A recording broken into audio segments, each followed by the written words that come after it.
ಬನ್ನಿ ಸ್ನೇಹಿತರೆ, ನಮ್ಮ ನಮಸ್ತೆ ಹಿಂದೂಸ್ತಾನ್ ಹಿಂದಿನ ಎಪಿಸೋಡ್ಗೆ ಎಲ್ಲರಿಗೂ ಸ್ವಾಗತ ಸುಸ್ವಾಗತ.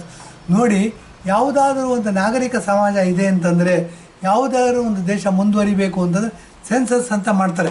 ಸೆನ್ಸಸ್ ಅಂದರೆ ಜನಸಂಖ್ಯೆ ಎಷ್ಟಾಯಿತು, ಇವರ ತಲಾ ಆದಾಯ ಎಷ್ಟಿದೆ, ತಲಾ ಎಕ್ಸ್ಪೆನ್ಸಸ್ ಎಷ್ಟಿದೆ, ನಾವು ರಕ್ಷಣಾ ವೆಚ್ಚ ಎಷ್ಟು ಕೊಡಬೇಕು, ಆರೋಗ್ಯಕ್ಕೆ ಎಷ್ಟು ಕೊಡಬೇಕು, ಶಿಕ್ಷಣಕ್ಕೆ ಎಷ್ಟು ಕೊಡಬೇಕು ಅನ್ನೋದು ಪ್ಲ್ಯಾನ್ ಮಾಡ್ತೀವಿ. ಆ ಪ್ಲ್ಯಾನ್ ಮಾಡೋದಕ್ಕೋಸ್ಕರ ಏನು ಮಾಡ್ತೀವಿ, ಪ್ರತಿ 10 ವರ್ಷಕ್ಕೊಮ್ಮೆ ಸೆನ್ಸಸ್ ಮಾಡ್ತೀವಿ.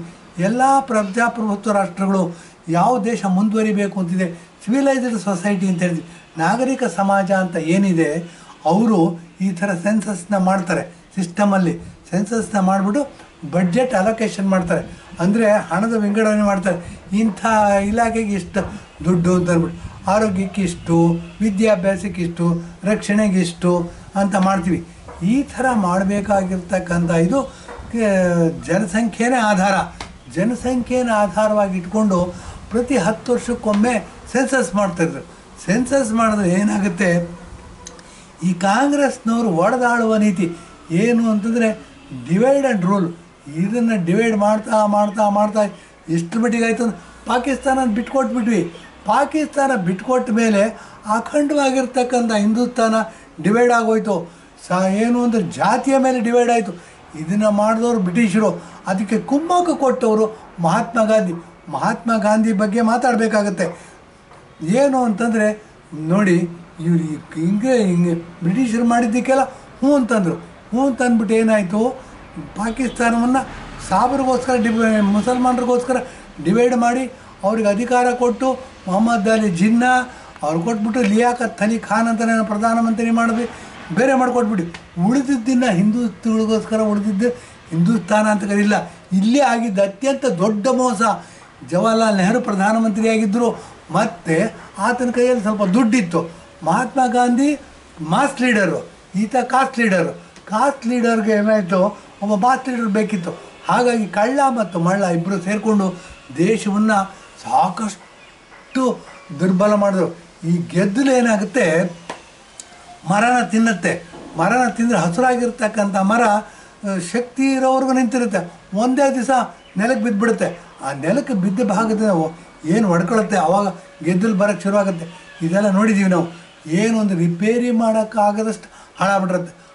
ಹಾಳು ಮಾಡ್ತಾ ಇದ್ದ ಕಾಂಗ್ರೆಸ್ಸು ನಮ್ಮ ದೇಶವನ್ನು ಹಾಳು ಮಾಡ್ತು, ನಮ್ಮ ಹಿಂದೂಸ್ತಾನವನ್ನು ಹಾಳು ಮಾಡ್ತು.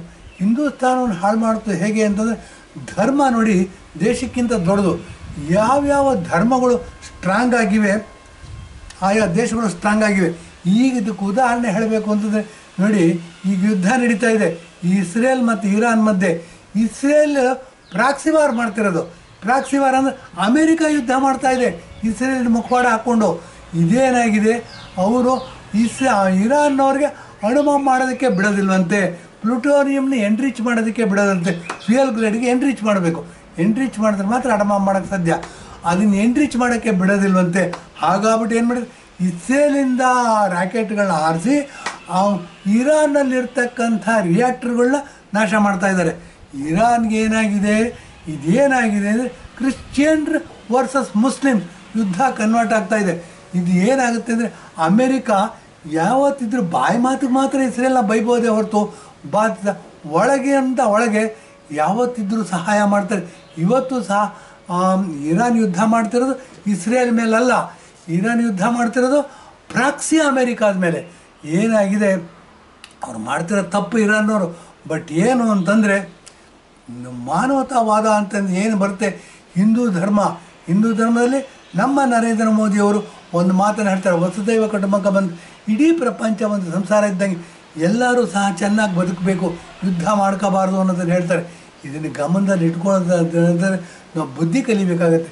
ಬುದ್ಧಿ ಕಲಿಬೇಕು ಅಂತಂದರೆ ನಾವು ಇರಾನ್ನವರು ಯಾರ ಜೊತೆ ಯುದ್ಧ ಮಾಡ್ತಿದ್ದಾರೆ, ಅವ್ರು ಅಂದ್ಕೊಂಡಿದ್ದಾರೆ ಇಸ್ರೇಲ್ ಜೊತೆ ಯುದ್ಧ ಮಾಡ್ತಿದ್ದೀವಿ ಅಂತ. ಇಸ್ರೇಲ್ ಜೊತೆ ಯುದ್ಧ ಮಾಡ್ತಿಲ್ಲ ಸ್ವಾಮಿ, ನೀವು ಯುದ್ಧ ಮಾಡ್ತಿರೋದು ಪ್ರಾಕ್ಸಿ ಅಮೇರಿಕಾದ ವಿರುದ್ಧ. ಇದನ್ನು ಗಮನದಲ್ಲಿ ಇಟ್ಕೋಬೇಕು. ನೀವು ಗೆಲ್ಲೋದಕ್ಕೆ ಸಾಧ್ಯನೇ ಇಲ್ಲ. ಯಾಕೆಂದರೆ ಅಮೇರಿಕಾದವ್ರ ಹತ್ರ ಟೆಕ್ನಾಲಜಿ ಇದೆ ಮತ್ತು ಸಾಕಷ್ಟು ಹಣದ ಬಲ ಇದೆ. ಹಾಗಾಗಿ ಅಮೇರಿಕಾ ಸ್ಟ್ರಾಂಗೆಸ್ಟ್. ಅಮೇರಿಕಾದಲ್ಲಿ ಯುದ್ಧ ಮಾಡಿ ಗೆಲ್ಲೋದಕ್ಕೆ ಇರಾನ್ ಕೈ ಸಾಧ್ಯನೇ ಇಲ್ಲ. ಯಾಕೆ ಅಂತಂದರೆ ಇದೇ ಇರಾನಲ್ಲಿ ಅಮೇರಿಕಾದ ಪಪೆಟ್ ಗೌರ್ಮೆಂಟ್ ಇತ್ತು, ಶಾ ಅಂತ ಕರಿತಿದ್ರು. 1960s ಅರ್ಲಿ 60s ಶಾನ ಡಿಥ್ರೋನ್ ಮಾಡಿ ಅಲಿ ಖೊಮೈನಿ ಆತ ಅಧಿಕಾರಕ್ಕೆ ಬಂದ. ಈಗ ಅಲಿ ಖಮೈನಿ ಅಂತಿದ್ದಾರೆ ನೋಡಿ. ಅಮೇರಿಕಾದವರು ಹಿಂಬಾಗಿಲಿನಿಂದ ಇಷ್ಟು ಸಪೋರ್ಟ್ ಮಾಡ್ತಾರೆ ಇಸ್ರೇಲ್ಗೆ. ಇಸ್ರೇಲ್ನವರು ಅವನು ಅಲಿ ಖಮೈನಿ ಅಂತ ಇರೋದು ಪ್ರೆಸಿಡೆಂಟು, ಅವರು ಮಿಲಿಟ್ರಿ ಕಮಾಂಡರ್ ಇದ್ದಾರಂತೆ, ಅವನ್ನ ಕೊಲೆ ಮಾಡಿ ಸಾಯಿಸಿದಾರಂತೆ ರಾಕೆಟ್ ಹಾರಿಸ್ಬಿಟ್ಟು. ಇವ್ರು ಹೇಳ್ತಾರೆ ನಿನ್ನೂ ಕೊಲೆ ಮಾಡ್ತೀವಿ ಅಂತ ಅಂದ್ಬಿಟ್ಟು ಇಸ್ರೇಲ್ನವರು. ಇಸ್ರೇಲ್ ಅಲ್ಲ ಸ್ವಾಮಿ ಯುದ್ಧ ಮಾಡ್ತಿರೋದು, ಆ್ಯಕ್ಚುಲಾಗಿ ಯುದ್ಧ ನಡೀತಾ ಇರೋದು ಇರಾನ್ ವರ್ಸಸ್ ಅಮೇರಿಕಾ. ಇದನ್ನು ಗಮನದಲ್ಲಿಟ್ಕೊಂಡು ಇರಾನ್ನವರು ಬುದ್ಧಿ ಕಲಿಬೇಕು. ಮತ್ತು ಈ ಮುಸ್ಲಿಂ ಸಮುದಾಯ ಏನಿದೆ, ಇರಾನ್ಗೂ ಸಹ ಅನೇಕ ಮುಸ್ಲಿಂ ರಾಷ್ಟ್ರಗಳು ಸಹಾಯ ಮಾಡ್ತಾಯಿವೆ. ಅದರಲ್ಲಿ ಟರ್ಕಿ ಮತ್ತು ಇಂಡೋನೇಷಿಯಾ ಓಪನ್ ಆಗಿ ಹೇಳಿದ್ದಾರೆ ಸಹಾಯ ಮಾಡ್ತೀವಿ ಅಂತ ಅಂದ್ಬಿಟ್ಟು, ಮತ್ತು ಮಾತುಕತೆ ನಡೆಸ್ತಾ ಇದ್ದಾರೆ. ಇನ್ನೂ ಅನೇಕ ಮುಸ್ಲಿಂ ರಾಷ್ಟ್ರಗಳು ಇರ್ಬೋದು. ಏನಾಗುತ್ತೆ, ಇವರಿಗೆ ಪೆಟ್ರೋಲ್ ದುಡ್ಡಿದೆ. ಪೆಟ್ರೋಲ್ ದುಡ್ಡು ಅಂತಂದರೆ ಪೆಟ್ರೋಲ್ ಡಾಲರ್ಸ್ ಅಂತಂದ್ಬಿಟ್ಟು ಏನಾಗುತ್ತೆ, ಪೆಟ್ರೋಲ್ನ ಮಾರಿ ದುಡ್ಡು ಸಂಪಾದಿಸ್ತಾರೆ. ಅವರಿಗೆ ಊಟಕ್ಕೆ ಎಷ್ಟು ಬೇಕು ಅಷ್ಟೆಲ್ಲ, ಅದ್ರ 10 ಪಟ್ಟು 20 ಪಟ್ಟು ದುಡ್ಡಿದೆ. ಅವರೇನು ಮಾಡ್ತಾರೆ, ಯುದ್ಧ ಮಾಡ್ತಾರೆ. ಹಮಾರ ಆದ್ಮಿ ಹಮಾರ ಇದಂತಂದ್ಬಿಟ್ಟು ಏನು ಮಾಡ್ತಾರೆ, ಇರಾನಿಗೆ ಸಹಾಯ ಮಾಡ್ತಾರೆ. ಈ ಥರ ಇರಾನಿಗೆ ಸಹಾಯ ಮಾಡ್ತಕ್ಕಂಥವ್ರು ಇದ್ದಾರೆ, ಇಸ್ರೇಲಿಗೆ ಸಹಾಯ ಮಾಡ್ತಕ್ಕಂಥ ಅಮೇರಿಕಾ ಇದೆ. ಹಾಗಾಗಿ ಈ ಯುದ್ಧನ ಕೊನೆಗಾಣಿಸ್ಬೇಕು ಅಂತಂದರೆ ಮಾನವತಾವಾದ ಅಂತಂದರೆ ಇರೋದು ಏಕೈಕ ವ್ಯಕ್ತಿ ಅದು ನರೇಂದ್ರ ಮೋದಿ. ವಸುದೈವ ಕುಟುಂಬಕಂ ಅಂತ ಹೇಳ್ತಾರೆ, ಇಡೀ ಪ್ರಪಂಚ ಒಂದು ಸಂಸಾರ ಅಂತ ಹೇಳ್ತಾರೆ. ಯಾರು ದೊಡ್ಡಣ್ಣ ಇದ್ದಾರೆ ಅವ್ರ ಜವಾಬ್ದಾರಿ ಜಾಸ್ತಿ ಇದೆ, ಅಮೇರಿಕಾದವ್ರ ಜವಾಬ್ದಾರಿ ಜಾಸ್ತಿ ಇದೆ. ಅದರಿಂದ ಯುದ್ಧ ನಿಲ್ಲಿಸಬೇಕು. ಮತ್ತು ವಸುದೈವ ಕುಟುಂಬಕ ಅನ್ನೋದನ್ನು ಟ್ರೂ ಸ್ಪಿರಿಟ್ಸಲ್ಲಿ ಅಂದರೆ ಗ್ರೌಂಡ್ ಝೀರೋನಲ್ಲಿ ಅದರ ಎಫೆಕ್ಟ್ ತೋರಿಸ್ಬೇಕು ಅಂತ ಹೇಳಿ ಇಂದಿನ ಎಪಿಸೋಡ್ ಮುಗಿಸ್ತಾ ಇದ್ದೀನಿ. ಧನ್ಯವಾದ, ನಮಸ್ಕಾರ.